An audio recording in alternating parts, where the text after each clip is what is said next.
Akizungumza katika kikao na wakulima wa mwani mkoani Lindi, ndugu Godfrey ameeleza kuwa lengo la kuwakutanisha wakulima hao ni kuhakikisha wanaunda vyama vya ushirika vya wakulima wa mwani ili kuongeza uzalishaji na kuwasaidia wakulima hao kupata sehemu ya kusemea na kusimamia mauzo ya zao hilo. Kwa tunawapa elimu wananchi ambao wamechaguliwa kwa niaba ya wananchi wenzao, kamati ya anzilishi ya uundwaji wa shirika za wakulima wa mwani, na wananchi hao wawakilishi hao kutoka vijiji vya Shuka, Mongomongo, Sudi na Mumbu, ambapo kila kijiji kimetoa wawakilishi 5, ambapo tutakuwa na jumla ya wawakilishi 20 ambao wameshiriki shughuli hii hapo.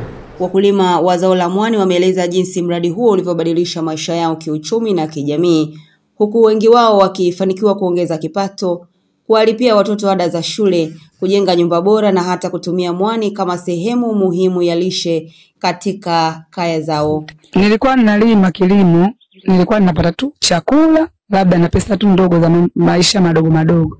Ila baada ya kujikita na kilimo cha mwani, nashukuru tumepata usafiri wetu, nasomesha watoto wangu. Kwenye mradi nimenufaika mambo mengi. Kwanza nimepata mafunzo kupitia mradi. Nimejifundisha mafunzo ya kupika sabuni,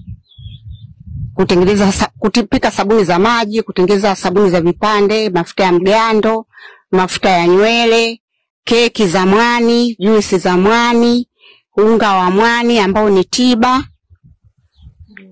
Mimi naitwa Mahmud Abdalla Hamis. Shughuli ninayofanya shughuli ya kilimo cha mwani na kilimo cha mikorosho. Shamba kama 4 hivi.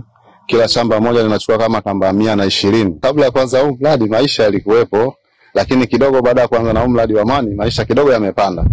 Kwa sababu kuna watoto wawili, mmoja anasoma sekondari, mwingine yupo chuo. Kutoka Lindi.